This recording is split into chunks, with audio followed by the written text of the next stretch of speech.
Baik, untuk video yang ini saya lanjutkan untuk yang regresi linear berganda. Untuk menunya itu sudah saya berikan di video sebelumnya. Di sini kita hanya membahas interpretasinya. Pada regresi linear berganda itu kita perlu melakukan pengolahan asumsi klasik terlebih dahulu, yang tujuannya untuk mendapatkan model regresi yang blue atau Bayes Linear Unbiased Estimate. Bahasa Indonesianya adalah model estimasi yang tidak bias, yang linear, dan yang baik. Baik itu artinya apa? Bebas error atau bebas bias. Nah, error itu muncul dari mana? Error itu muncul dari data yang kita kumpulkan. Ya, data yang kita kumpulkan itu pada saat kalian penelitian atau skripsi, kan datanya bervariasi tuh, ada penghitungan standar deviasi. Nah, pergerakan data itu yang dinamakan gangguan atau error dari data. Ya.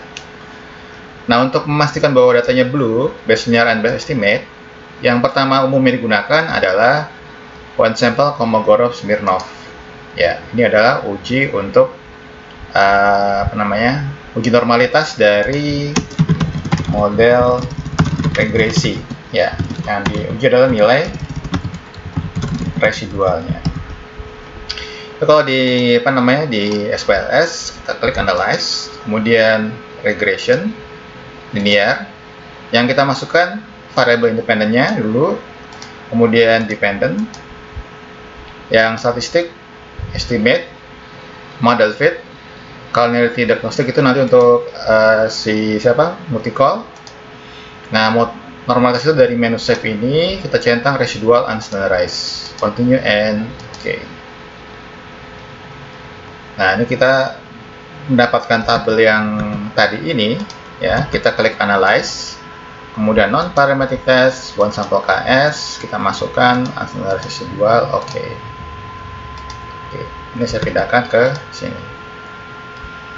Nah, ini keputusannya adalah jika C kurang dari 0,05 maka tidak terdistribusi normal, sebaliknya lebih besar maka terdistribusi normal.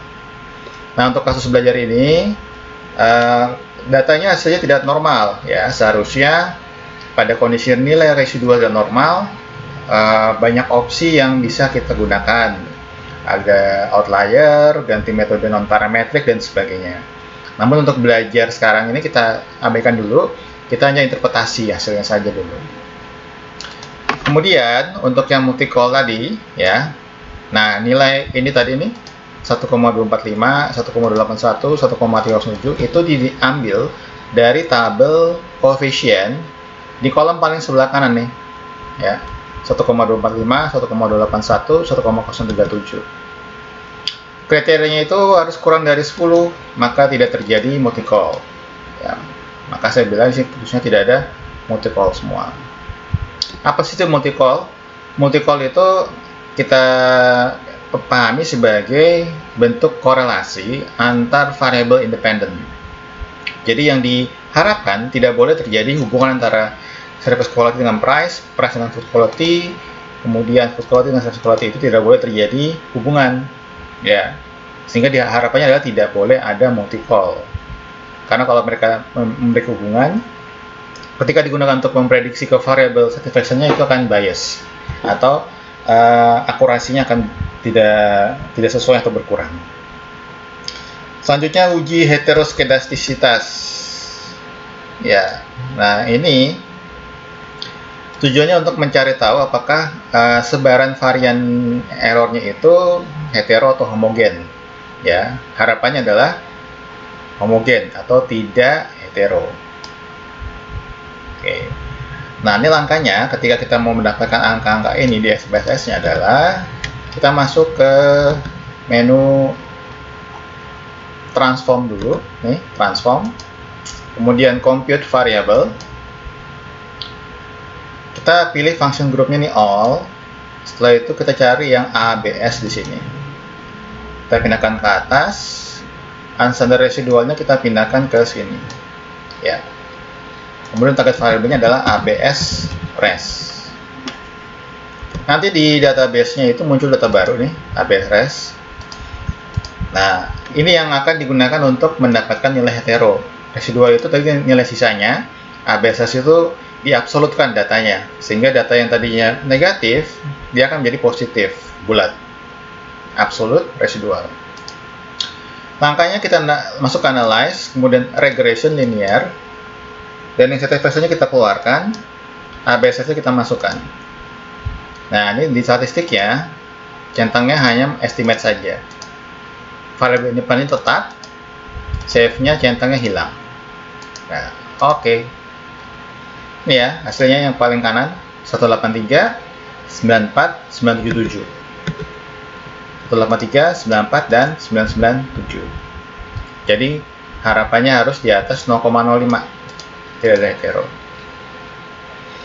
Dan yang selanjutnya, tabel pengujian hipotesis. Nah, ini tabel ini untuk pengerjaannya seharus sesuai ketentuan penulisan APA ya, American Psychology Association. Kalian bisa lihat di deskripsi, itu ada link downloadnya. Penyajiannya ini hipotesis, koefisien beta, signifikan, dan keputusan. Lihat tabelnya yang mana Pak? Lihat tabelnya tadi yang tabel koefisien, yang ini nih. Oke. Kemudian di bagian service quality kita bisa lihat di beta ini 295, 106, 179 ya. Nah, kita gunakan dulu. Kemudian signifikan 0,003. Nah, ini dia 0,267 sama 0,029. Itu. Ya, kenapa ini tidak ada pengaruh? Karena kriterianya ketika dia lebih besar dari 0,05, ya kan 267 itu lebih besar, maka gagal ditolak, maka menggunakan H0. Nah, ini kebetulan yang H1-nya 0,03 kurang dari ya. Maka menggunakan HA, baru kita lihat betanya. Oke. Untuk interpretasi yang terakhir, ada namanya interpretasi simultan. Gabungan antara tabel model summary sama tabel ANOVA. Ya. Nah, ini interpretasinya. Hipotesis itu dibuat bersama-sama seperti ini. Gabungan. Keputusan juga sama. Disusun juga, jangan lupa. Oke. Urutannya kita lihat signifikannya dulu. Yang di tabel ANOVA sini. Ini. Ya, ini. Kemudian gunakan nilai adjusted R square 0,204 yang ini. Jadi ini tujuannya untuk menjelaskan is the whole model is fit or not. Ya, di sini berarti kita bisa menafsirkan atau menginterpretasikan bahwa nilai presentasinya kecil, 20,4%.